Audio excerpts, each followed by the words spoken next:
Hey, all you people out there, Andre Hooks over at Gateway Home Services, the Real Talk Realtor.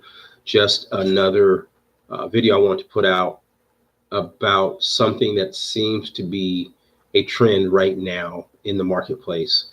This is, it's April 2019, and we have a super high number of people going into foreclosure. A lot of you are probably thinking, well, how is that happening? And for those of you who already know, the challenge we have is we have a lot of people who are on loan modifications, and those loan modifications reset. And so that means that the time period for the low payments have expired. And quite frankly, there's no real way for them to recover because, there wasn't enough time for them to recover over a 10-year period or a 5-year period because those payments were already high anyway. But we're running into a couple of things going on in the marketplace right now. And it's going to come to an end not too long from now. But what we're running into right now is one of three scenarios. One, the lender took a large chunk of money and put it in what's called a balancing account, where they took a $800,000 loan, they took $500,000 of that $800,000 and put it over here in this account, and then the homeowner is paying on this $300,000, which of course lowers the payment because $300,000 payment, a payment on that amount of money is a lot less than $800,000. And so they've been making it because they've been paying this $1,800 to $2,400 a month for the last 5, 6, 8 years, right? But the bank did not get rid of this $500,000 balancing loan. Now the lenders are coming and saying, hey, you know what? You remember this money over here? You still owe that to us. We want to start making some payments on this. And people just can't. And so the banks are starting to go after the homeowners for the homes. Now, again, remember, 7, 8 years ago, heck, 5, 6 years ago, the market was different. Real estate was not at a peak, it was at a low. But now today, the market has improved enough where some of these banks, some of these lenders, some of this private money for real estate, they can get their money back if they foreclose. And the banks don't want the house, but if they can get their money by foreclosing and taking the house and reselling it, they will do that. The second thing we have going on in the marketplace is we have a lot of second trust deeds, where people had a first and a second on the home, and they haven't paid on the second ever. And the second hasn't said anything to them. And the second hasn't sent them a letter. They haven't said anything. They haven't asked them for money. They haven't foreclosed. Well, they're too watching the marketplace. And they're looking at it and they're saying, hey, you know what? If we foreclose, we can get our money back. Yeah, that's what's going on. The seconds can foreclose, and they're trying to do so and get their money back, which is kicking up the foreclosure in the market. The third thing we got going on, homeowners dues, homeowner association dues.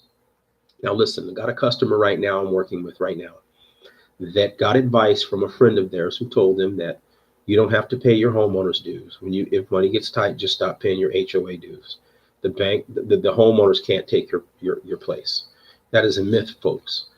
Anytime you have a financial obligation that's secured by real estate, whether that's a homeowners association or a lender trust deed or even taxes, property taxes, that entity, that agency, that company, that group can take your home and sell it to satisfy the debt.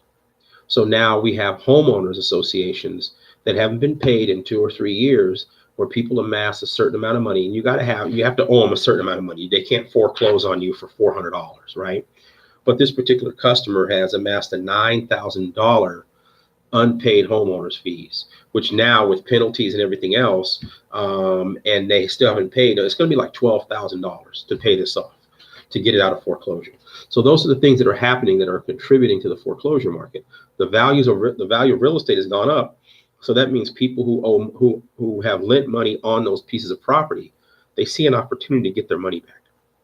Now, I bring that up because what's happening is that has created a feeding frenzy for investors. And what I mean by that is this: investors are coming out of the woodwork talking to homeowners about their equity position, because now you have equity. You have money that if you sold the home, you could put money in your pocket.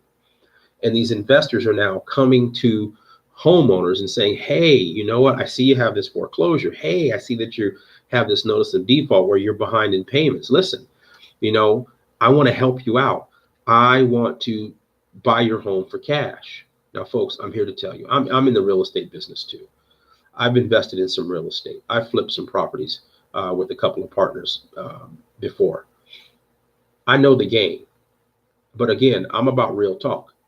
If an investor approaches you about you buying your house and you're in default, trust me, they are approaching you because they see an opportunity to make a profit.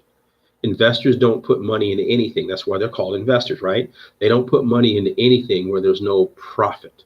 So if someone's calling you or emailing you or texting you or going to the door or mailing you letters and saying, hey, listen, would you sell your home for cash? I want to talk to you about your situation.